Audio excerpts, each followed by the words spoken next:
25 and also the supplementary estimates of expenditure for 2023-24 together.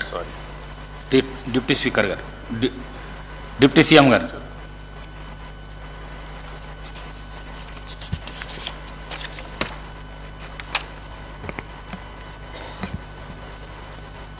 అధ్యక్ష, budget పైన జరిగిన చర్చలో పెద్దలు కడియం శ్రీహరి గారు, మహేశ్వర్ రెడ్డి గారు, అక్బరుద్దీన్ ఓవైసీ గారు, బాలు నాయక్ గారు, కోనంనేని సాంబశివరావు గారు, నాయన్ రాజేందర్ రెడ్డి గారు, కుంభం అనిల్ కుమార్ రెడ్డి గారు, పాయల్ శంకర్ గారు, డాక్టర్ వంశీకృష్ణ గారు, పాల్వాయి హరీష్ బాబు గారు, డాక్టర్ రామ్మోహన్ రెడ్డి గారు, శ్రీ వాకిటి శ్రీహరి గారు చాలా సుదీర్ఘంగా మాట్లాడి వారి అభిప్రాయాల్ని, అమూల్యమైనటువంటి సలహాలని కూడా సభ దృష్టికి తీసుకుని వచ్చారు అధ్యక్ష. వారందరికీ నా హృదయపూర్వకమైనటువంటి ధన్యవాదాలు.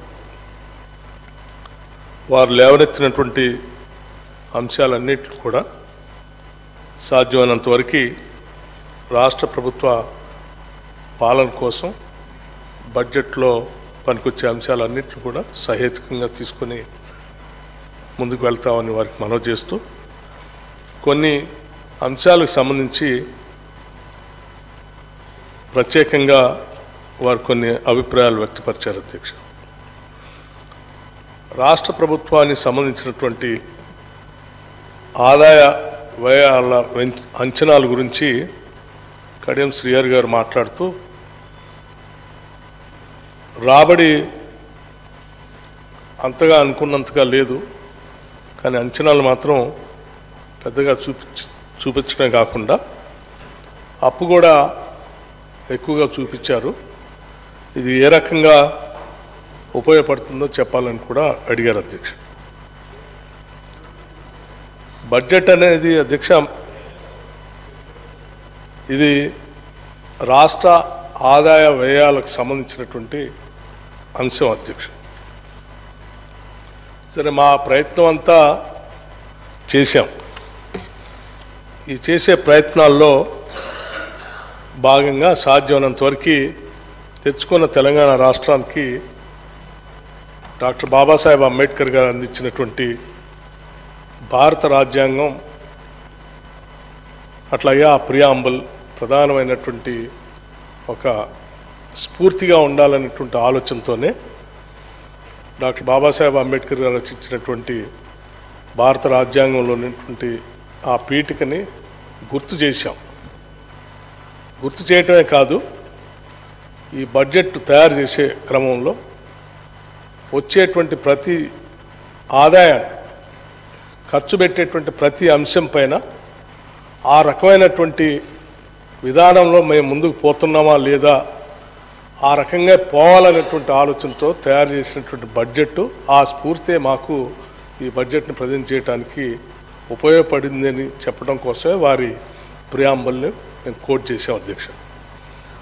అందులో ఏం చెప్పాము, పౌరులెల్లరికూ సామాజిక, ఆర్థిక, రాజకీయ న్యాయమును, భావము, భావ ప్రకటన, విశ్వాసము, ధర్మము, ఆరాధన, వీటి స్వాతంత్రమును, అంతస్తులోనూ అవకాశంలోనూ సమానత్వను చేకూర్చడానికి సాధ్యమైనంత వరకు ఈ బడ్జెట్ ప్రిపరేషన్లో కేటాయించే ప్రతి రూపాయిని ఆయా శాఖల్లో ఆ రకంగా సమానత్వం తీసుకొని రావటం కోసం, ఆర్థిక సమానత్వం తీసుకొని వచ్చి తద్వారా సామాజిక సమానత్వానికి, ఈ సమాజాన్ని ముందు తీసుకొని పోవటం కోసం చేసిన ప్రయత్నమే అని చెప్పడం కోసం వారిని ఉదాహరించాం అధ్యక్ష.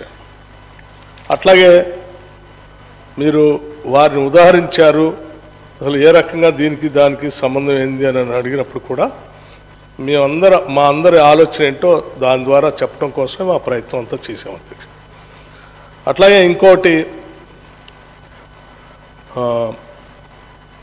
మార్టిన్ లూథర్ కింగ్ గారి గురించి కూడా మీరు మెన్షన్ చేశారు, దానికి దీనికి ఏంటి సంబంధం అని కూడా అన్నట్టుగా ఉంది అధ్యక్ష. నేను దాంట్లో కూడా మార్టిన్ లూథర్ కింగ్ గారిని కూడా ఎందుకు మెన్షన్ చేశామంటే,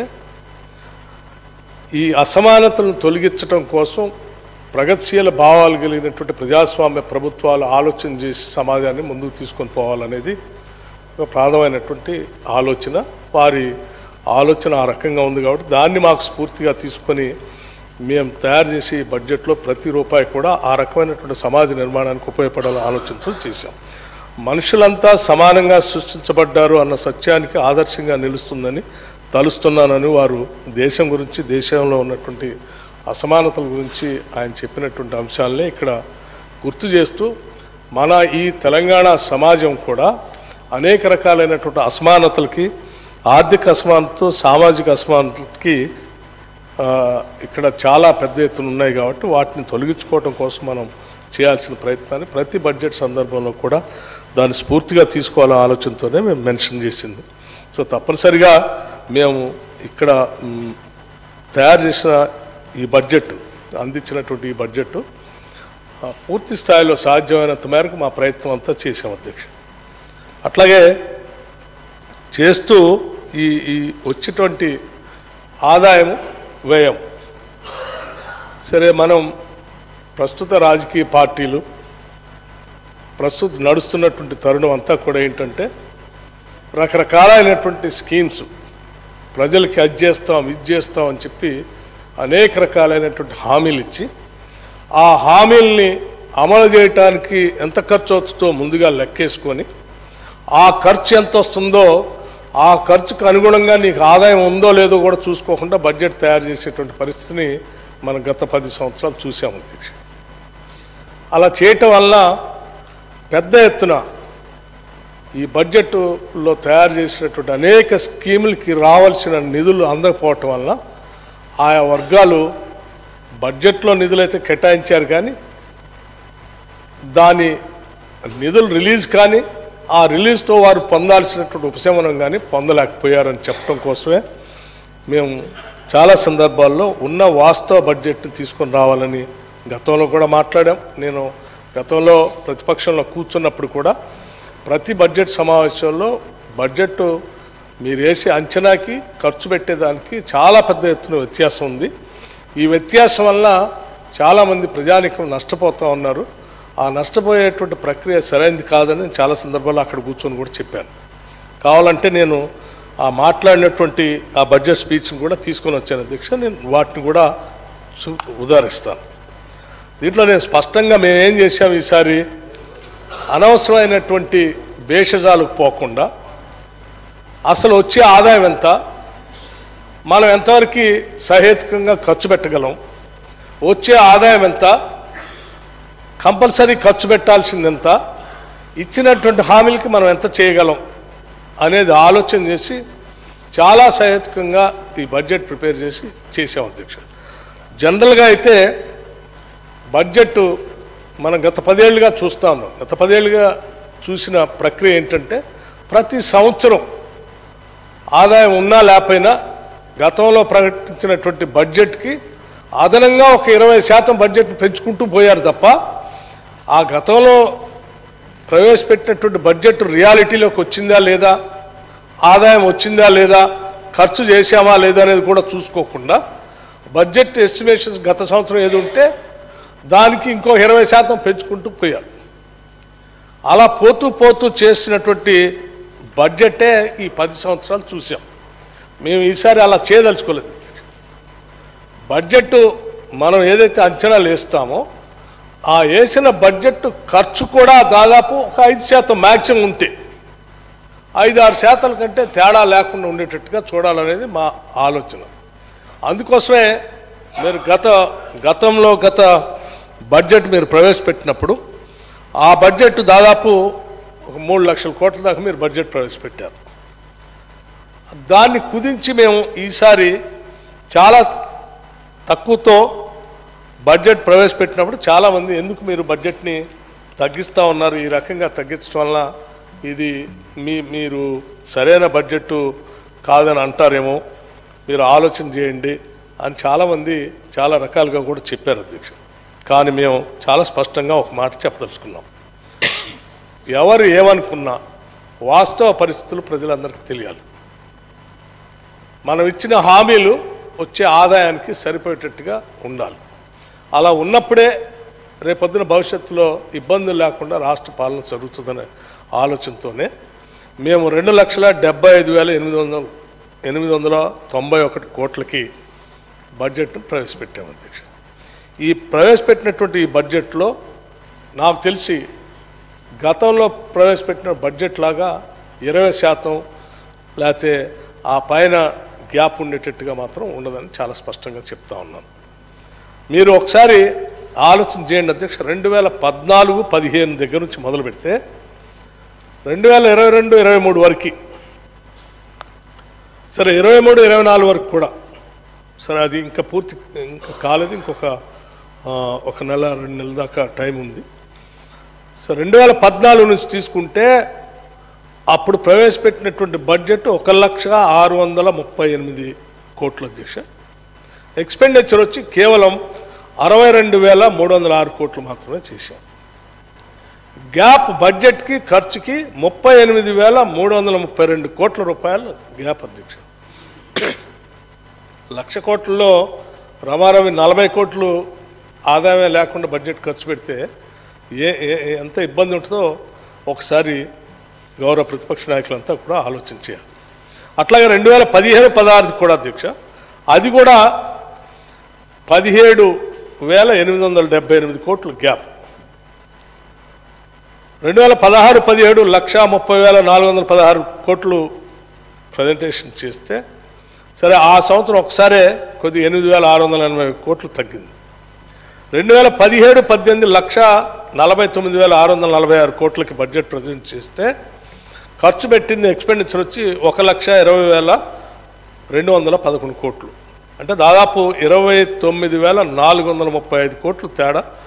ఇది 80.3% గ్యాప్తో ఉంది అధ్యక్ష. 2018-19 1,74,454 కోట్లు బడ్జెట్ ప్రజెంట్ చేస్తే ఎస్టిమేట్స్ 1,35,328 కోట్లు. అంటే దాదాపు ఇది కూడా 77.6% మాత్రమే ఖర్చు చేశారు. 39,126 కోట్లు బడ్జెట్ ప్రజెంట్ చేసిన దాంట్లో ఖర్చు పెట్టలేదు అధ్యక్ష. 2019-20కి వచ్చి 1,46,492 కోట్ల రూపాయలు బడ్జెట్ ఎస్టిమేషన్ ఇస్తే, సరే 1,42,857 కోట్లు ఈ ఒక్క సంవత్సరం కూడా కొంత 3,635 కోట్లు వరకే పరిమితం అయ్యి ఆగిపోయింది అధ్యక్ష. 2020-21కి వచ్చేవరకు మళ్ళీ ఇక్కడికి వచ్చేవరకు 86% మాత్రమే ఖర్చు పెట్టారు. 1,82,914 కోట్లు బడ్జెట్ ఎస్టిమేషన్ వేసి మీరు ప్రజెంట్ చేస్తే కేవలం ఖర్చు పెట్టింది 1,57,000 మాత్రమే. 1,57,547 కోట్లు మాత్రమే. అంటే గ్యాప్ వచ్చి 25,367 కోట్లు ఖర్చే కాదు. 2021-22 అధ్యక్ష ఇక్కడ చూడండి, 2,30,726 కోట్ల రూపాయల బడ్జెట్ ప్రజెంట్ చేస్తే ఖర్చు పెట్టింది 1,82,998 కోట్లు.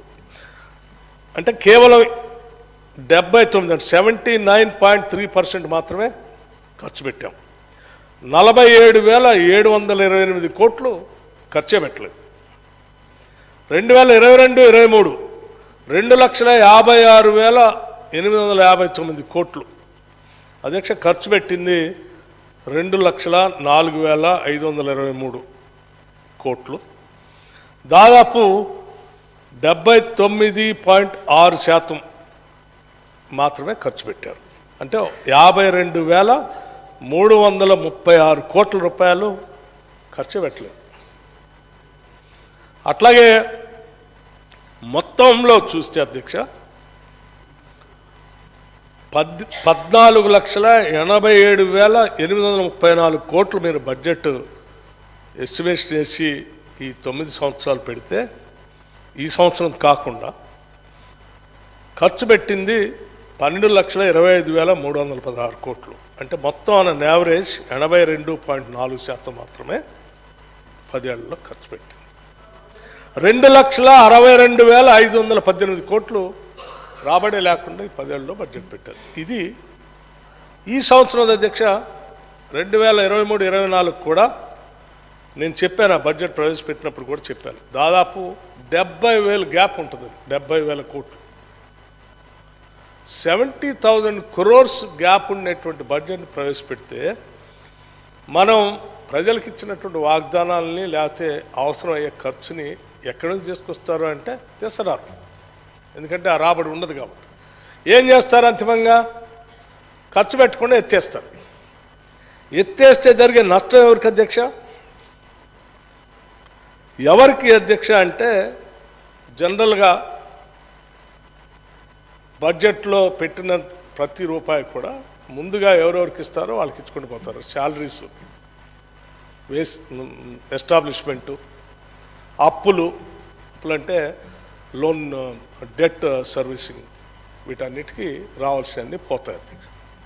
పోయిన తర్వాత అంతిమంగా ఎవరు మిగులుతారంటే డబల్ బెడ్రూమ్ ఇల్లోళ్ళు, 3 ఎకరాల భూమోళ్ళు, లేకపోతే ఇంకో హామీ ఇచ్చి చేస్తామని చెప్పినటువంటి వాళ్ళు, ఇలా పేద ప్రజల కోసం ఏ పథకాలు అయితే, ఉదాహరణకి దళిత బంధు లాంటి పథకం, ఇటువంటివన్నీ ప్రకటించేస్తారు బడ్జెట్లో. అంతిమంగా ఖర్చు పెట్టాల్సినవన్నీ వాటి కోసం ఖర్చు పెట్టి లాస్ట్లో మిగిలిన ఈ స్కీమ్స్ మాత్రం డబ్బులు ఉండవు, ఖర్చు పెట్టరు. చెప్పుకోవడానికి మాత్రం చాలా పెద్ద బడ్జెట్ లాగా ఉంటుంది, వీటన్నిటికీ డబ్బులు కేటాయించినట్టుగా ఉంటుంది.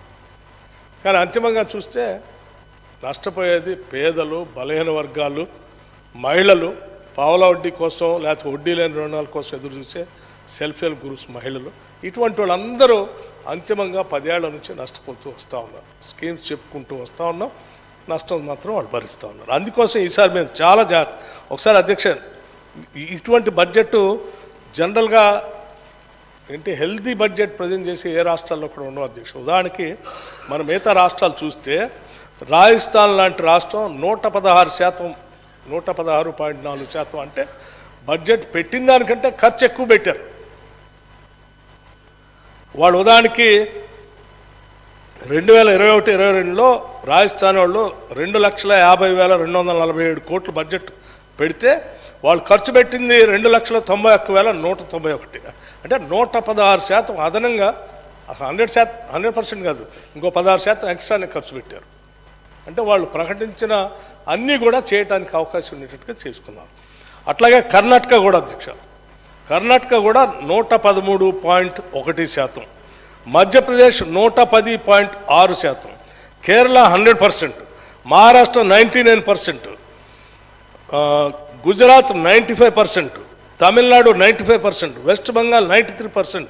ఇలా మిగతా హెల్దీ బడ్జెట్ చేసుకునేటువంటి రాష్ట్రాలన్నీ కూడా దాదాపు 100% పైబడో లేకపోతే 5% అటు ఇటుగానో చేసుకుంటూ వచ్చాయి. మరీ ఎక్కడ బ్యాడ్గా ఉన్నటువంటి రాష్ట్రాలు, కేవలం అంత పెద్ద గ్యాప్తో ఉన్న రాష్ట్రాలు ఏందయ్యా అంటే మొత్తం లిస్టులో చూసుకుంటే పంజాబ్ 74.7%, తెలంగాణ 79.8%. కింద నుంచి 2వ స్థానంలో ఉంది తెలంగాణ అధ్యక్ష. ధనిక రాష్ట్రం, ఆదాయం బాగా ఉండే రాష్ట్రం. మరి ఇటువంటి రాష్ట్రంలో మనం ముందుండాల్సింది కింద నుంచి 2వ స్థానంలో పోయింది. ఇది చాలా బాధ అనిపించింది. Even central government of India చూస్తే కూడా అధ్యక్ష, బడ్జెట్ ప్రజెంటేషన్కి ఎక్స్పెండిచర్ చూస్తే దాదాపు nearing about 92% government of India budget 2014-15. అట్లాగే 2015-16 తీసుకుంటే 100.7%, 2016-17 తీసుకుంటే 99%, 2017-18 తీసుకుంటే 99%, 2018-19 తీసుకుంటే 94%, 2019-20 తీసుకుంటే 96%, 2020-21 తీసుకుంటే 115%, 2021-22 తీసుకుంటే 108%, 2022-23 తీసుకుంటే 106%. అంటే మనం యావరేజ్ తీసుకుంటే 102% అదనంగా కేంద్ర ప్రభుత్వం పెట్టిన బడ్జెట్ ప్రవేశపెట్టిన దాన్ని ఒక 2% ఎక్కువ ఖర్చు పెట్టారు తప్ప ఎక్కడ తక్కువ ఖర్చు పెట్టలేదు. మేము అందుకే ఆలోచన చేసాం అధ్యక్ష, మనం ఈ రకంగా ఇలా చేసుకుంటూ పోతే 20% నుంచి మనం కూడా ఇంకో 20% పెంచితే ఇది 3.5 లక్షల దాకా పోయే ప్రమాదం ఉంది. 3.5 లక్షల దాకా బడ్జెట్ అనౌన్స్ చేసి చెప్పిన స్కీమ్స్ అన్నిటికీ ఇందులో డబ్బులు కేటాయించేసి మనం పెట్టేస్తే ఆ రోజు సపట్లు కొడతారు అందరూ, ఆ రోజు అయిపోతుంది. ఆ తర్వాత ఏంటి అధ్యక్ష, మళ్ళీ ఇదే సేమ్ సిస్టమ్, డెట్ సర్వీసింగ్ డబ్బులు ఇస్తాం, శాలరీస్కి ఇస్తాం, ఎస్టాబ్లిష్మెంట్కి ఇస్తాం, లేకపోతే ఇంకా కొన్ని కంపల్సరీ చేయాల్సినటువంటి లోన్ ఇస్తాం, మళ్ళీ మిగతా స్కీమ్స్ అన్నిటికీ డబ్బు లేకుండా చేతులు ఎత్తేసి మళ్ళీ నెక్స్ట్ ఇయర్ పోతాం. అంటే అమాయకులైనటువంటి ప్రజలు అలా చెప్పినటువంటి వాగ్దానాలు వింటూనే ఉంటారు. బడ్జెట్లో మనం చదివిన అంకెలు చూసి నిజంగా మాకు వస్తాయని చెప్పి ఒక దశాబ్ద కాలం ఎట్లయితే డబల్ బెడ్ ఇళ్ళ కోసం జనం ఎట్లా ఎదురు చూశారో, 3 ఎకరాల భూమి కోసం ఎట్లా ఎదురు చూశారో, అట్లాగే ఎదురు చూడాల్సిన పరిస్థితి రాకుండా ఉండాలనే అధ్యక్ష నేను చాలా స్పష్టంగా ఆలోచన చేసి మోర్ మీనింగ్ఫుల్గా మాట్లాడు. నాదంతా అయిపోయిన తర్వాత మాట్లాడుతున్నాను. మీకు క్లారిఫికేషన్ ఇస్తాను సార్ క్లారిఫికేషన్ ఇస్తాను, వారు అప్పుడు చెప్పొచ్చు.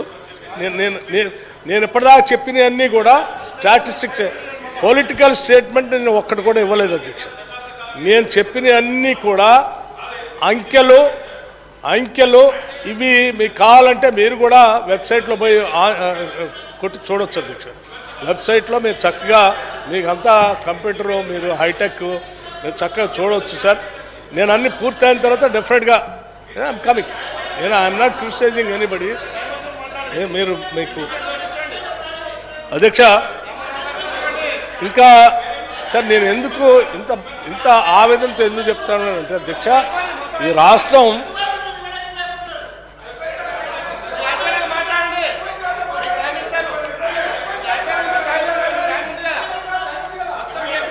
అధ్యక్ష నేను ఎందుకు తప్పనిసరిగా ఇస్తాను అధ్యక్ష, మీకు క్లారిఫికేషన్ ఇస్తాం, డెఫినెట్గా మాట్లాడవచ్చు అధ్యక్ష, డెఫినెట్గా ఇస్తాం అధ్యక్ష. నేను ఎందుకు ఇంత చెప్తా ఉన్నానంటే సార్, ఎందుకు చెప్తా ఉన్నానంటే మనది ధనిక రాష్ట్రం, చాలా కొట్లాడి దశాబ్దాల పోరాట ఫలితంగా తెచ్చుకున్న రాష్ట్రం, ధనిక రాష్ట్రం. దేశం అంతా మనకెళ్ళి చూస్తూ ఉంది. ఈ రాష్ట్రం తెచ్చుకున్నారు, వీళ్ళకి ఇంత ఆదాయం వస్తూ ఉంది, ఎంత బాగా అభివృద్ధి చేసుకుంటారో, వీళ్ళు చెప్పినటువంటి హామీలు అన్నిటి ద్వారా ప్రజలందరికీ సింగిల్ బెడ్రూమ్ నుంచి డబుల్ బెడ్రూమ్ అవుతాయి. భూమిలో నిరుపేద ప్రజలందరికీ 3 ఎకరాల భూమి వస్తుంది, లక్షల ఎకరాల్లో నీళ్లు పారుతూ ఉంటాయి, అందరూ బాగుపడుతూ ఉంటారు. రాష్ట్రం అంతా ఎదురు చూస్తారు, దేశం అంతా చూస్తూ ఉంది. అటువంటి చూసే పరిస్థితిలో మనం ఈ రకమైనటువంటి వాస్తవాలకు భిన్నంగా ఇటువంటివన్నీ పెట్టేసి చివరికి 20% 25% గ్యాప్ ఇచ్చేసి అవన్నీ చేయకపోవటం వలన ఏమవుతుందంటే చాలా ప్రమాదం జరుగుతుంది. ఉదాహరణ మనందరూ తెలిసిందే, ఆనాటి తెలుగు రాష్ట్రాలు 2 కలిసి ఉన్నప్పుడు సత్యం కంప్యూటర్స్ అనే ఒకటి ఉండేది అధ్యక్ష.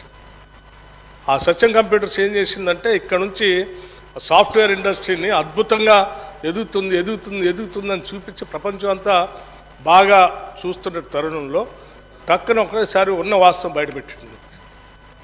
ఉన్న వాస్తవం ఒకసారి బయటపెట్టేవారికి అప్పటి వరకు తెలుగు రాష్ట్రాల తనమానికంగా ఉన్నటువంటి సత్యం కంప్యూటర్స్ ఏమైంది అధ్యక్ష, పెంచి పోషించుకొని తయారు చేసుకున్న కంపెనీ మొత్తం పూర్తిగా పెద్ద డోల్ డ్రమ్స్లో పడి చివరికి ఆయన చేతుల్లో లేకుండా ఎక్కడికో వెళ్ళిపోయింది. అంత ప్రమాదకరమైన పరిస్థితుల్లో నెట్టివేయబడి ఉన్న వాస్తవాలకు దూరంగా మనం భ్రమలు కల్పిస్తూ ముందు తీసుకొని పోయి లేనిదంతా ఉన్నట్టు చూపించుకుంటూ పోతే చాలా ప్రమాదకరమైన పరిస్థితిలో పోతాం. అలా పోకుండా ఉండాలనేటువంటి ఆలోచనతోనే మేము ఉన్న వాస్తవాన్ని జాగ్రత్తగా బయటికి తీసుకొని వచ్చి ఇగో మన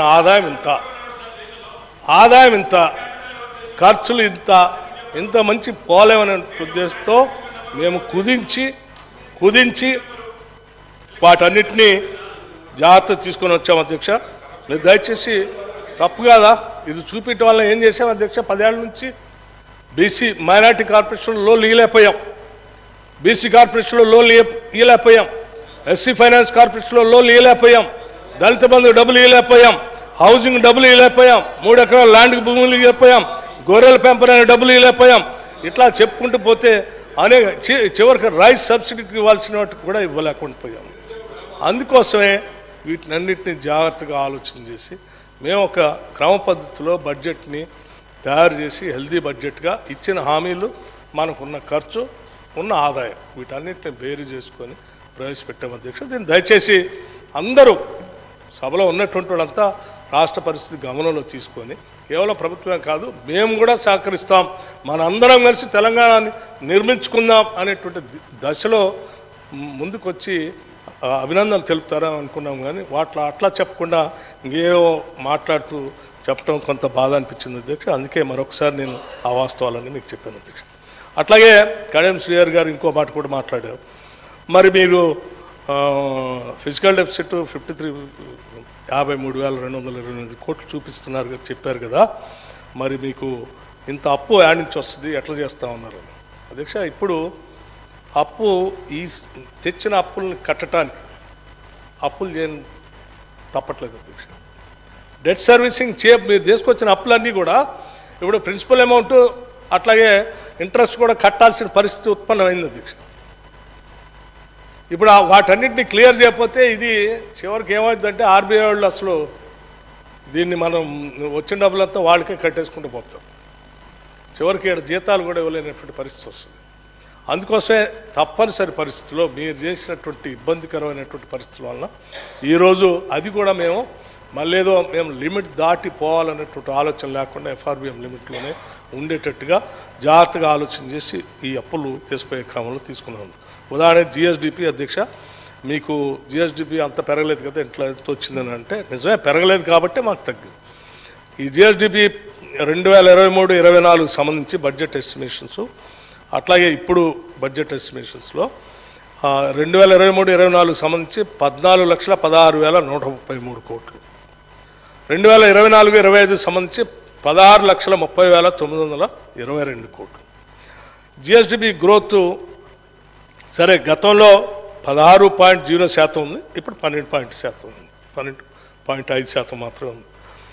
ఈ ఎలిజిబుల్ నెట్ బారోయింగ్స్కి వచ్చేవరకు ఇప్పుడున్నటువంటి ఈ జిఎస్డిపి ప్రకారం 56,438 కోట్లకు వస్తూ ఉంది. అట్లాగే మేము రీపేమెంట్స్ కూడా 17,100 కోట్లు కడతా ఉన్నాం అధ్యక్ష. ఆ 17,000 మనం రీపేమెంట్ చేస్తున్నాం కాబట్టి అది కూడా యాడ్ అవుతా ఉంది. అట్లాగే జీపీఎఫ్ ఇన్సూరెన్స్ ఫండ్ సంబంధించి దాన్ని లెస్ చేసి 4,000 లెస్ చేశాం. అట్లాగే లెస్ ఇది కూడా చేస్తున్నాం. ఆఫ్ బడ్జెట్ బారోయింగ్ 2021-22 సంబంధించి 8,814 కోట్లు, దీన్ని కూడా లెస్ చేస్తే గ్రాస్ బారోయింగ్స్ వచ్చేవరకల్లా 60,625 కోట్లకి వస్తూ ఉంది అధ్యక్ష. దీనికి సంబంధించి ఓపెన్ మార్కెట్లో 59,625 కోట్లు, నాబార్డ్ నుంచి 1,000 కోట్లు, టోటల్గా 60,000 కోట్లని జిఎస్డిపికి అనుగుణంగానే ప్రతిపాదించడం చేశాం తప్ప ఆఫ్ బారోయింగ్స్లోకి వెళ్ళలేదు అధ్యక్ష. ఇది స్పష్టంగా మరొకసారి మీకు చెప్పాలని ఆలోచిస్తూ చెప్తాను. అట్లాగే కడియం శ్రీహరి గారు అప్పులు మీరు వైట్ పేపర్ పెట్టేసి లేకపోతే ఇందులోనూ విపరీతంగా ఉందని మాకు చూపిస్తూ ఉన్నారు. మనకు ఉన్నది కేవలం 27% అని ఒక లెక్క చెప్పారు అధ్యక్ష. అయితే ఈ 27% ఉంది కరెక్ట్. ఈ 27% ఎప్పుడు దేంట్లో ఉంది అధ్యక్ష? బడ్జెట్ బారోయింగ్స్ వరకు సంబంధించినంత మాత్రమే వరకే ఈ 27%, తెలంగాణలో 22%గా కనిపిస్తుంది. 22 నంబర్లో 27.9%గా కనిపిస్తాం. మరి ఈ బడ్జెట్ అయితే రుణాలను కూడా తీసుకుంటే అదే అందరే తీసుకుంటాను, అది కూడా చెప్తాను, అన్ని స్టేట్లు కూడా తీసుకుంటాం అధ్యక్ష. ఎఫ్ఆర్బిఎం లోన్స్ 1/12/2023కి సంబంధించి 3,89,623 కోట్లు అధ్యక్ష. అవుట్ స్టాండింగ్ గ్యారంటీస్ అండ్ 1/12/2023కి సంబంధించి 2,82,084 కోట్లు అధ్యక్ష. పెండింగ్ బిల్స్ యాజ్ ఆన్ 19/12/2023కి సంబంధించి 40,154 కోట్లు అధ్యక్ష. అంటే టోటల్గా 7,11,911 కోట్లు రాష్ట్రం మీద అప్పుగా భారంగా ఉంది అధ్యక్ష. ఇది ఓవరాల్గా ఈరోజు ఉన్నటువంటి పరిస్థితి. మరి దీన్ని మీరు అది కూడా యాడ్ చేసి చెప్తాను అధ్యక్ష. ఈ సంవత్సరం కూడా చెప్తాను మీకు. నెల రోజులే కదా మేము వచ్చింది, అది ఎందుకు చేసామో కూడా చెప్పా. ఇప్పుడు అది చేయకపోతే జీతాలు ఇవ్వలేనటువంటి పరిస్థితి తీసుకొచ్చారు మీరు అధ్యక్ష. జిఎస్టిపి 2023-24 14,49,708 కోట్లు అధ్యక్ష. డెట్ టు జిఎస్డిపి రేషియో వచ్చి 27% ఉన్నారు కదా అధ్యక్ష. ఈ రేషియో చూస్తే 49.1% ఉంది అధ్యక్ష. Debt to GST ratio pending బిల్లులు మరియు ఇతర బడ్జెట్ అన్నీ కలుపుకొని 49% చేరింది. 49%కి చేరింది. దీన్ని మీరు గమనంలో తీసుకోవాల్సినటువంటి పరిస్థితి అధ్యక్ష. అట్లాగే RBI is functioning under the RBI government of India government I'm not yielding sir, let me complete. Government of India కంట్రోల్లోనే ఆర్బీఐ గవర్నమెంట్ ఆఫ్ ఇండియా పర్యవేక్షణ చేస్తూనే ఉంటుంది అధ్యక్ష. గవర్నమెంట్ ఆఫ్ ఇండియానే చాలా స్పెసిఫిక్గా బడ్జెట్ రుణాలని బడ్జెటేతర రుణాలని రెండింటినీ కలిపి మేము ఎఫ్ఆర్బిఎం లిమిట్స్లోనే చూస్తామని చాలా స్పష్టంగా ఆర్థిక శాఖ మంత్రి గారు గత సంవత్సరం చెప్పడం జరిగింది అధ్యక్ష. అది మనందరికీ తెలిసింది. దానికే మీరు ఎఫ్ఆర్బిఎం లిమిట్లో జిఎస్డిపిలో తీసుకోవాల్సినటువంటి ప్రకటించిన దాన్ని కూడా కుదించుకొని మీరు ఆ లెక్కలు ఈ లెక్కలు కలుపుకొని మీరు ఒక 20,000 కోట్లు 10,000 కోట్లు కుదించుకున్నారు కూడా గత సంవత్సరం. సో అది మీకు కూడా తెలుసు. అట్లాగే అధ్యక్ష కడియం శ్రీహరి గారు ఇంకో మాట కూడా అడిగారు అధ్యక్ష. రాష్ట్రంలో కరెంటు ఇబ్బందుల్లో ఉంది, మేము ఉన్నటువంటి సమయంలో పర్ క్యాపిటా మొదటి స్థానంలో ఉంది, ఇప్పుడు ఆ స్థానం లేకుండా పోయింది, మీరు ఇట్లా చేస్తే ఎట్లా అండి అని అంటున్నారు అధ్యక్ష. All India electricity statistics general review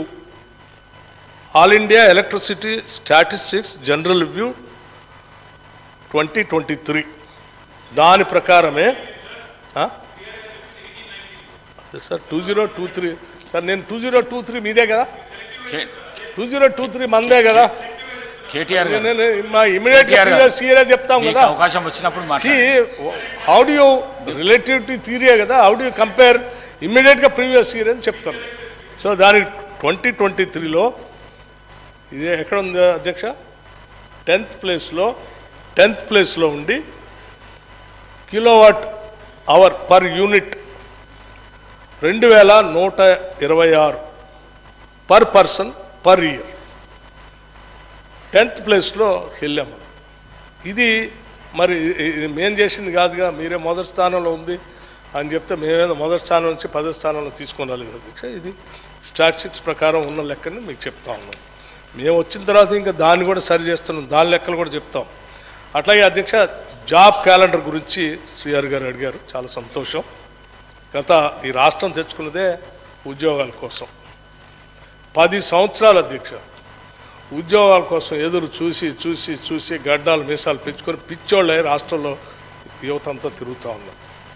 10 సంవత్సరాలు అధ్యక్ష గ్రూప్ 1 పరీక్ష కోసం ఉస్మానియా యూనివర్సిటీ నుంచి మొదలు పెడితే రాష్ట్రంలో ఉన్న అన్ని యూనివర్సిటీస్, రాష్ట్రంలో ఉన్న అన్ని కోచింగ్ సెంటర్స్లో తల్లిదండ్రులు పాపం కూలీనాలు చేసుకొని పోగేసిన డబ్బులన్నీ వాళ్ళ కోసం పెట్టుబడి పెడితే 10 సంవత్సరాలు ఒక గ్రూప్ 1 రిక్రూట్మెంట్ కూడా చేయలేకపోయారు. ఒక్కడు కూడా చేయలేకపోయారు కదా. ఎంతమంది తల్లులు కన్నీరు పెట్టారో మీకు తెలియదు కాదు. అటువంటి ఉద్యోగస్తుల కోసం ఈరోజు మేము చాలా స్పష్టంగా చెప్పాం. ఎన్నికల హామీలప్పుడు కూడా చెప్పాము, మేము జాబ్ క్యాలెండరు అనౌన్స్ చేస్తాం, పబ్లిక్ సర్వీస్ కమిషన్ని ప్రక్షాళన చేస్తామని చెప్పాం. ఈరోజు అధ్యక్ష పబ్లిక్ సర్వీస్ కమిషన్ సంబంధించి పూర్తి స్థాయిలో ప్రక్షాళన చేయటమే కాకుండా దానికి కావాల్సినటువంటి అదనపు సిబ్బందిని ఇచ్చాం.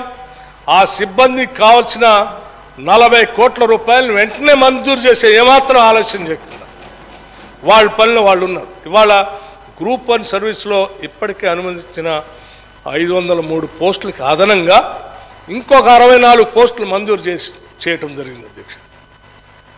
వైద్య ఆరోగ్య శాఖలో ఇప్పటికే 6,956 నర్సింగ్ ఆఫీసర్లకు నియామక ప్రక్రియ పూర్తి చేసి పెద్ద ఎత్తున పబ్లిక్గా లాల్ బహదూర్ స్టేడియంలో ఉద్యోగస్తులు ఒక్కరికే కాదు అధ్యక్ష, వాళ్ళ కుటుంబ సభ్యులను కూడా అందరినీ పిలిచి, అమ్మ మీ సంతోషంలో మేము కూడా పాల్పంచుకున్నాం, మీ కుటుంబ సభ్యులు కూడా తీసుకొని రండి అని చెప్పి అందరినీ కూర్చోబెట్టి ఒకటే రోజు 6,956 నర్సింగ్ ఆఫీసర్ పోస్టులే మా ముఖ్యమంత్రి గారు, మా వైద్య ఆరోగ్య శాఖ మంత్రి గారు, నేను, మిగతా మంత్రులు అందరం కలిసి ఆ రోజు ఒకటేసారి. మీరు ఎప్పుడైనా 6,000 మందికి ఎప్పుడైనా ఇచ్చారా? కానీ 6 కూడా ఈ రైతులు. ఎందుకు అధ్యక్ష? అట్లాగే సింగరేణి కాలేజ్లో 412 కారుణ్య నియామకాలు.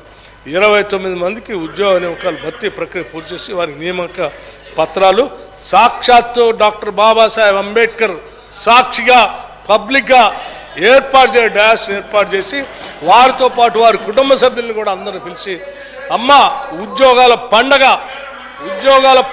ఉద్యోగాల జాతర మొదలుపెట్టాము ఈ రాష్ట్రంలో. ఇది ఆరంభం మాత్రమే, అంతం కాదు. ఈ సంవత్సరం మొత్తం ఇటువంటి జాతరలే ఉంటాయి ఈ రాష్ట్రంలో అని చెప్పి ఒక కార్యక్రమం చూసాం. అంతెందుకు అధ్యక్ష, ఈరోజు కూడా ఆలస్యమైంది. ఈరోజు కూడా ఇంకొక గంటలో ఇంకొక 2000 మందికి సోషల్ వెల్ఫేర్ డిపార్ట్మెంట్లో సంబంధించి రెసిడెన్షియల్ స్కూల్కి సంబంధించి ఇవాళ వాళ్ళకు కూడా పిలిచి భారీ ఎత్తుగా హైదరాబాద్ పిలిచి నియామక పత్రాలు అందిస్తాం. ఈ రాష్ట్రంలో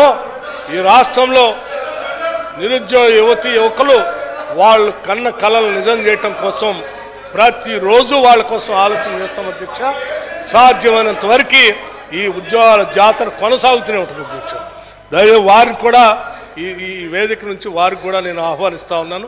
ఈ ఉద్యోగ నియామక పత్రాలు అందించేటప్పుడు దయచేసి మీరు కూడా అందులో వచ్చి పాల్గొని, ఇది మన రాష్ట్రం అధ్యక్ష, మన యువత వాళ్ళంతా మీరు కూడా ఆనందంలో పాలు పంచుకోవాల్సిందిగా కోరుతా ఉన్నాను. అట్లాగే అధ్యక్ష, పోలీసు నియామక సంస్థ ద్వారా నిన్ననే అనుకుంటాను, లాల్ బహదూర్ స్టేడియంలో అధ్యక్ష 13,444 పోస్టులు భర్తీ ప్రక్రియ పూర్తి చేసి వారికి నియామక పత్రాలు కూడా అందించింది. ఇంకా ఉన్నాయి సార్ శ్రీహర్ గారు, వీటితో పాటు ఇంకా చాలా ఉన్నాయి. అందులో చిన్న కొన్ని పొరపాట్లు కూడా దొరికి వాటిని కూడా సరిచేసి ఇంకా ఇవ్వబోతా ఉన్నాం. మిగతా హామీల మేరకు కూడా పూర్తి చేస్తామని చెప్పి మీ అందరికీ దృష్టికి తీసుకొని వస్తా ఉన్నది. దయచేసి దీన్నంతా కూడా మీరు సావధానంగా ఆలకించి, రాష్ట్రం ఇవాళ ప్రజాస్వామ్యయుతంగా ప్రగతిశీలంగా ప్రతి రూపాయి ప్రజల కోసం ఖర్చు పెడతా ఉన్నారు, ముందుకు పోతూ ఉంది. ఈ తెలంగాణ నిర్మాణం జరుగుతూ ఉంది. ఆనందించండి, సంతోషించండి, అభినందించండి. అట్లాగే అధ్యక్ష 6 గ్యారంటీల గురించి కూడా అడిగారు అధ్యక్ష. మేము కట్టుబడి ఉన్నాం అధ్యక్ష, 6 గ్యారంటీలు పూర్తిగా కట్టుబడి ఉన్నాం, మేము గాలికి వదిలేలే. అందుకోసమే 6 గ్యారంటీల గురించి ఉన్న బడ్జెట్లోనే మీలాగా 6 గ్యారంటీలకు కావాల్సిన ఖర్చు అంతా లెక్కేసి దానంతా బడ్జెట్లో యాడ్ చేసి మేము 4 లక్షల కోట్లు బడ్జెట్ పెడుతున్నాం. ఆ 4 లక్షల కోట్ల గ్యారంటీలకు 1,5 లక్షన్నర ఇస్తున్నాం, మిగతాదంతా వీటి కోసం ఖర్చు పెడుతున్నాం చెప్పలేదు అధ్యక్ష. వాస్తవ రాబడి ఎంత చూసాం. ఆ ఉన్న దాంట్లోనే జాగ్రత్తగా జీతాలు ఇచ్చేవాళ్ళకి జీతాలు ఇస్తున్నాం, పెన్షన్ ఇచ్చేవాళ్ళకి పెన్షన్లు ఇస్తున్నాం. ఏంటి డెట్ సర్వీసింగ్ చేయాల్సింది డెట్ సర్వీసింగ్ చేస్తున్నాం. మేము ఇచ్చిన హామీలు ఏం చేయాలో చేస్తున్నాం. రైతు భరోసా కోసం ఏం చేయాలో అది చేస్తున్నాం. వాటన్నింటినీ జాగ్రత్తగా లెక్కలేసి ఈ 6 గ్యారంటీలకి 53,196 కోట్లు ప్రాథమిక అంచనాల ప్రకారం వీటిలో కేటాయించాము అధ్యక్ష. తప్పే ఉంది దీంట్లో, అది కూడా ఓటాన్ అకౌంట్ బడ్జెట్ అధ్యక్ష. అట్లాగే రైతు భరోసా అధ్యక్ష, రైతు బంద్ చేశారు. రైతు భరోసాకి ఏం పెట్టారని నేను చెప్తున్నాను అధ్యక్ష చాలా స్పష్టంగా. నిజంగా ఎవరైతే రైతుల కోసం ఎవరైతే ఆలోచన చేస్తారో వాళ్ళందరూ మేము అనౌన్స్ చేసిన రైతు భరోసా కార్యక్రమాన్ని అభినందిస్తారు అధ్యక్ష. ఒట్టి మేము గాలి చేయట్లేదు, అది మేము భరోసా ఇవ్వటమే కాదు, గ్రామ సభలు కూడా పెట్టాం. గ్రామ సభలు పెట్టి దానికి తగినట్టు అప్లికేషన్లు కూడా మేము ఆహ్వానించాం. ఎవరెవరు రైతు భరోసా కోసం అప్లై చేసుకుంటున్నారో చేయండి అని చెప్పి ఆ అప్లికేషన్స్ వచ్చిన దాని ప్రకారం అంచనాల ప్రకారం ప్రాథమిక అంచనాల ప్రకారం ఈ సంవత్సరమే దానికి 15,075 కోట్లు నిధులు కేటాయించాము ఇందులో. అట్లాగే చేయూత కింద అధ్యక్ష ప్రాథమిక అంచనాల ప్రకారం అది కూడా అప్లికేషన్స్ గ్రామ సభలు పెట్టాం. 14,861 కోట్లు కేటాయించాం. అట్లాగే అధ్యక్ష ఇందిరమ్మ ఇళ్ల కోసం దరఖాస్తులు ఆహ్వానించాం. అర్హులైనంత వరకు మేము అప్లికేషన్స్ అన్నింటినీ వెరిఫై చేస్తూ ఉన్నాం. ఆ వెరిఫై చేసినటువంటి వాటిలో ప్రతి నియోజకవర్గానికి 3,500 ఇళ్ళు మేము ఈ సంవత్సరం కట్టిస్తామని చెప్పాం. దానికి సంబంధించినంతవరకు ఈ బడ్జెట్లోనే 7,740 కోట్లు పెట్టాము అధ్యక్ష. ఇతర నిధుల్ని ఇతర నిధులు కావాల్సిన నిధులు కూడా మేము సమీకరించుకోవటానికి హడ్కోనో లేకపోతే ఇతరత్ర హౌజింగ్ సంబంధించినటువంటి కార్పొరేషన్లు ఉంటే వాటి దగ్గర నుంచి కూడా కొంత నిధులు తీసుకొని వచ్చి ఈ సంవత్సరం మీ అందరికీ మరొకసారి భరోసా ఇవ్వటమే కాదు, మాట కూడా ఇస్తున్నాం. 3500 ఇళ్ళు ప్రతి శాసనసభ నియోజకవర్గంలో శాంక్షన్ చేస్తాం, మొదలుపెట్టిస్తాం. అట్లాగే అధ్యక్ష, మహాలక్ష్మి ఆర్టీసీలో ఉచిత ప్రయాణం. అధ్యక్ష, మీరు ఒకసారి ఏం చేస్తున్నారు నెలకి 300 కోట్లు ఇప్పటికే అదనంగా ఇవ్వటం మొదలుపెట్టాం అధ్యక్ష. గత నెల ఇచ్చాం, ఈ నెల ఇస్తున్నాం. బడ్జెట్లో 4084 కోట్లు దీనికోసం కేటాయించాం. ఇప్పటికే 16 కోట్ల ఉచిత ప్రయాణాలు మహిళలు 0 టికెట్తో రాష్ట్ర వ్యాప్తంగా ఈ బస్సులు ఉపయోగించుకున్నారు అధ్యక్ష. దీనికి కావాల్సిన డబ్బులు ఇస్తా ఉన్నాం. ఈరోజు ఆర్టీసీ వాళ్ళు కూడా చాలా సంతోషంగా ఉన్నారు. అట్లాగే గృహజ్యోతికి సంబంధించి 200 యూనిట్ ఫ్రీ పవర్ 2418 కోట్లు కేటాయించాం. ఇప్పటిదాకా అర్హులైన వారికి ఈ నిధులు మొత్తం అప్లికేషన్స్ ఎవరెవరైతే ఇచ్చారో వాటన్నిటి వెరిఫై చేసి అర్హత ఉన్నటువంటి వాళ్ళందరికీ సరిపోయేంత నిధులు కేటాయిస్తాం. ఈ సరిపోకపోతే ఇంకా కేటాయిస్తాం. అట్లాగే ఎల్పిజి సిలిండర్కి 723 కోట్లు 500 రూపాయలకే ఉచితంగా ఎల్పిజి సిలిండర్ ఇచ్చేటువంటి మహాలక్ష్మి పథకానికి కూడా దీంట్లో నిధులు కేటాయించాం. రాజీవ్ ఆరోగ్యశ్రీ పథకం కింద 1065 కోట్లు కేటాయించాం. అట్లాగే మహాలక్ష్మి పథకంలో ఇప్పటి వరకు వచ్చిన దరఖాస్తుల పరిశీలన జరుగుతూ ఉంది. నెలకి 2500 ఇవ్వటానికి తగిన నిధులు ప్రాథమిక అంచనాల మేరకు కూడా 7230 కోట్లు ఇవ్వటం జరిగింది అధ్యక్ష. ప్రాథమిక అంచనాల ప్రకారం ఇంకా మిగతా అంచనాలు వచ్చిన తర్వాత ఎట్లా మళ్ళీ ఫైనల్ బడ్జెట్ ఉంటుంది, అప్పుడు తప్పనిసరిగా దానికి సంబంధించినటువంటి విధంగా దాంట్లో కూడా ఆ కార్యక్రమాలు చేపడతాం అధ్యక్ష. అట్లాగే శ్రీహరి గారితో పాటు అక్బరుద్దీన్ ఓవైసీ గారు కూడా మాట్లాడారు అధ్యక్ష. ఓవైసీ గారు మాట్లాడుతూ సరే కొన్ని టెక్నికల్ అంశాలు సభ దృష్టికి తీసుకుని వచ్చారు. ఇందులో పంచాయతీరాజ్ శాఖకు సంబంధించి 40,000 కోట్లు కేటాయించారు. దాంట్లో కొంత వేరువేరుగా ఆ డిమాండ్స్ పద్ధతుల్లో చూస్తే వేరువేరుగా ఉందని అన్నారు అధ్యక్ష. ఇది ఈ బుక్లో లెక్కలు టెక్నికల్ ఇష్యూ ఒకసారి స్పష్టంగా చూసుకుంటే ఆ 40,000కి కరెక్ట్గా సరిపోతుంది అధ్యక్ష. సభకి మీ ద్వారా వారు సభలో లేరు, వారికి కానీ సభ అందరు దృష్టి తీసుకొని రాదలుచుకున్నాను. ఈ పంచాయతీరాజ్ శాఖలో పిఆర్ డిమాండ్ అంటే పద్దుకు సంబంధించి 11,825 కోట్లు. అట్లాగే గ్రామీణ అభివృద్ధి పద్దు 32లో 19,640 కోట్లు. ఇవన్నీ ఎందుకు ఇది లైక్ ఆసరా, ఎన్ఆర్జిఎస్, పిఎంజిఎస్వై, ఆర్డబ్ల్యూఎస్ ఎట్సెట్రా ఈ గ్రామీణ అభివృద్ధిలోనే నుంచి అమలు చేస్తాం కాబట్టి ఈ పద్దులు దీంట్లో పెట్టాము అధ్యక్ష, పంచాయతీరాజ్ దాంట్లోనే. అట్లాగే సోషల్ వెల్ఫేర్ డిపార్ట్మెంట్లో పద్దు 21 5,815 కోట్లు.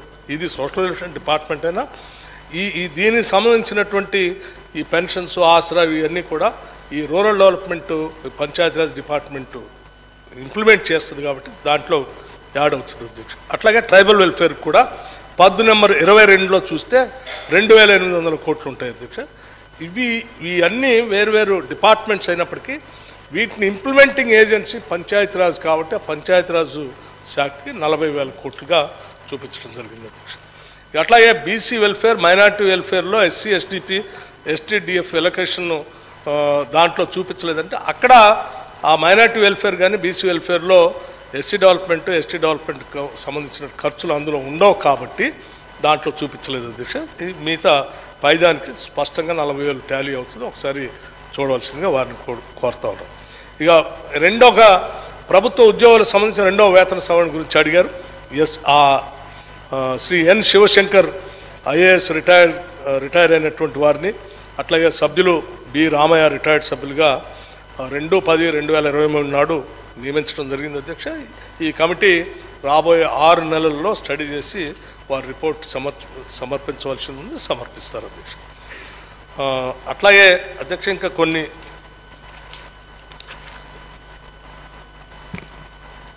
సప్లిమెంటరీ ఎస్టిమేట్స్ గురించి కూడా అడిగారు అధ్యక్ష. దానికి సంబంధించి సపరేట్గా సప్లిమెంటరీ ఎస్టిమేట్స్ నేను ఎందుకు చేసామని లాస్ట్ ముగించేటప్పుడు చెప్తాను అధ్యక్ష. అక్బరుద్దీన్ గారు ఓల్డ్ సిటీకి సంబంధించినటువంటి కొన్ని అంశాలు కూడా అడిగారు.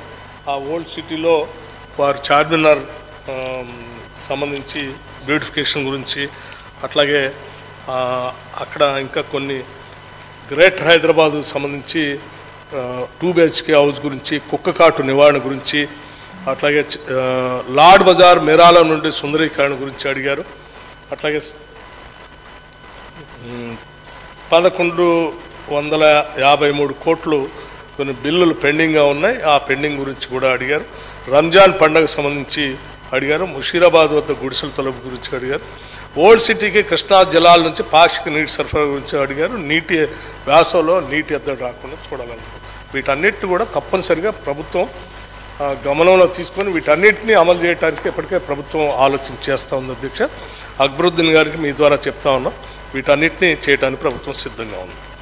అట్లాగే పాత నగరంలో మెట్రో పనుల గురించి కూడా అడిగారు. ఇప్పటికే గౌరవ ముఖ్యమంత్రి గారు పాత నగరంలో మెట్రో పనులకు సంబంధించి రివ్యూ చేయటం జరిగింది.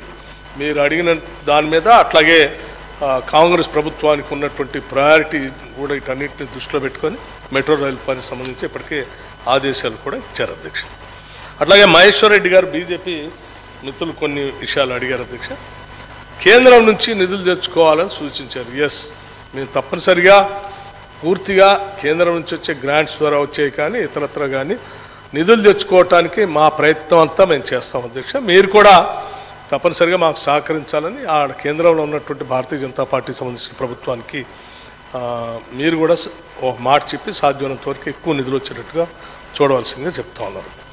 అధ్యక్ష, అట్లాగే ఫోటో గురించి కూడా అడిగారు. తప్పనిసరిగా కేంద్రం నుంచి వచ్చే స్కీమ్స్ ఏమైనా ఉంటే అక్కడ ప్రధానమంత్రి ఫోటోలు పెట్టడానికి మాకేం ఇబ్బంది లేదు.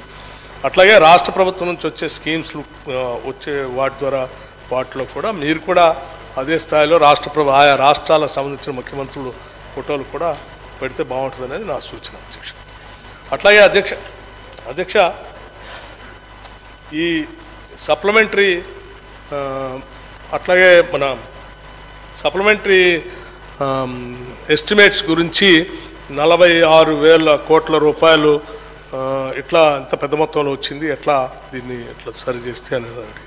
దీనికి హౌస్ అప్రూవల్ ఉందా లేదు. అధ్యక్ష, దీంట్లో హౌస్ అప్రూవ్ ఉన్నటువంటి 44,444 కోట్లు, అంటే దళిత బంధు దగ్గర నుంచి మొదలు పెడితే ఎకనామిక్ సపోర్ట్ స్కీమ్స్ వరకు 339. చాలా స్కీమ్స్ ఉన్నాయంటే 1 నుంచి 14 వరకు ఉన్నాయి. చదివి వినిపించమంటే నేను చదివి వినిపిస్తాను, అవసరం లేదంటే సంఖ్య వరకు చెప్తాను. ఈ 44,444 కోట్లకి ఈ హౌస్ బడ్జెట్ పాస్ చేసింది. అనుమతి ఉంది.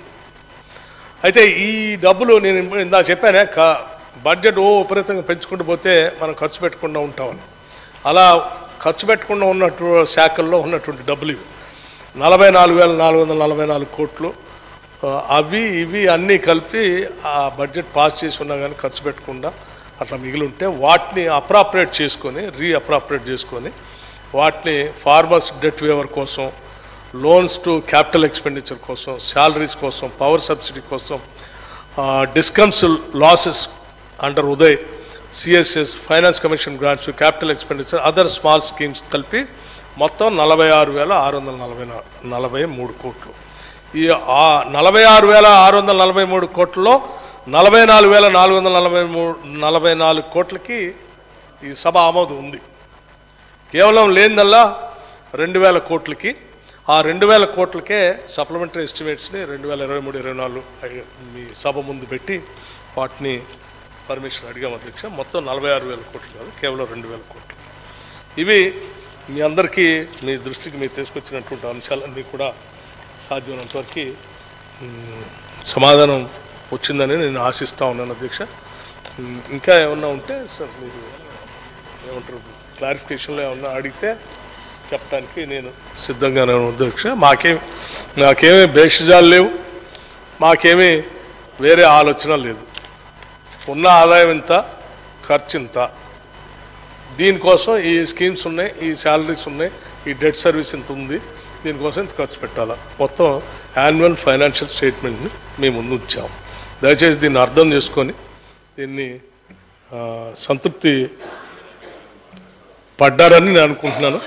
ఏకగ్రీవంగా దీన్ని అభినందిస్తారని నేను అనుకుంటున్నాను. Thank you.